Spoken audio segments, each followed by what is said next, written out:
having a little problem with my video today. I came back over to my favorite fountain. This is in simulation, my domestic violence daily diary. Okay, I got a call today from a private number. I dreaded it. I knew it had to be somebody official that I had been trying to contact, and I wasn't in any state of mind to talk to them about the horrors I've been through. I don't think I'm ever in the state of mind to want to do that. Much to my surprise, it was the Internal Affairs Department of the LAPD.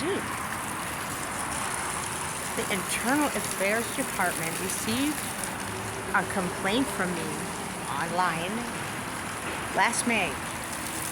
Last time Bill had me arrested for some ridiculous scuffle whereby, while he was strangling me, the bottle of furniture polish that I was so dutifully using to beautify our home flew into the air, and somehow it splashed against the wall, and he got a wee bit of it in his eye. He went to the hospital, and a special optometrist, and had his eye treated for I don't know what, poison control probably, because that stuff's not good for your eyes. And he just bragged and bragged and bragged and just gloated about that for months. I got proof. I went to the doctor. You hurt me. I got you now. I'm trying to get this beautiful palm tree in the picture. I'm like, yeah, okay, Bill, I had the decency not to call the police on you and tell them that once again you were strangling me.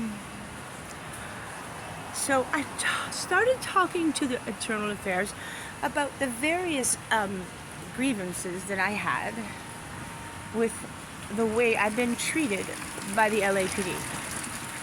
And to make it brief, I'll just say that as a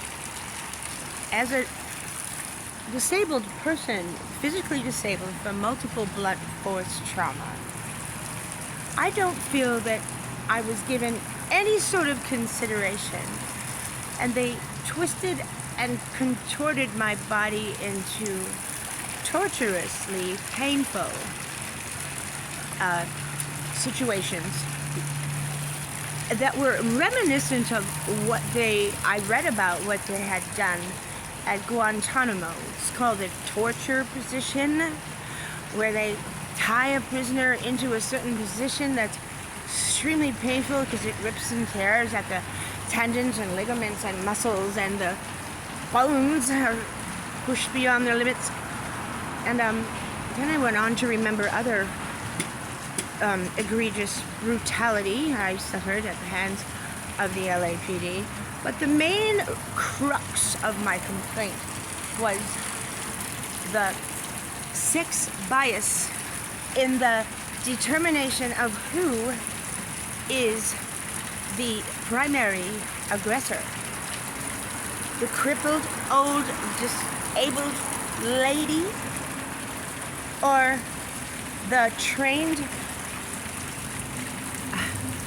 assassin and mercenary for the Black Ops operations of an Israeli military group, unnamed to this day, whereby he had to kill a lot of people, innocent people over there, and now suffers from serious soldier's PTSD. To the point where once I came up behind him after he gave me some flowers, and I tickled the back of his neck with a tulip.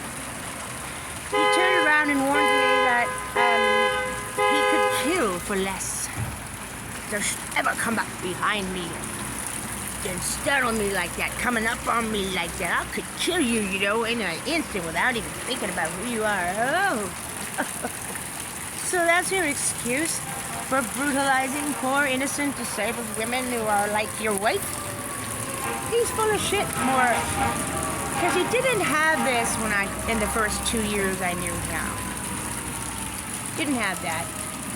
I've never detected anything like that before until he needed an excuse for all of his multiple assaults on me. So I told the police officer that there was serious misogynistic sex bias in the prosecution, the persecution, and the arrest record of women in domestic violence situations does not currently coincide with the statistical analysis of the expected outcome of the ratio between males getting arrested and females getting arrested. As a matter of fact, the amount of calls for domestic violence has seriously increased because of COVID. People are stuck home together and familiarity breeds contempt, right?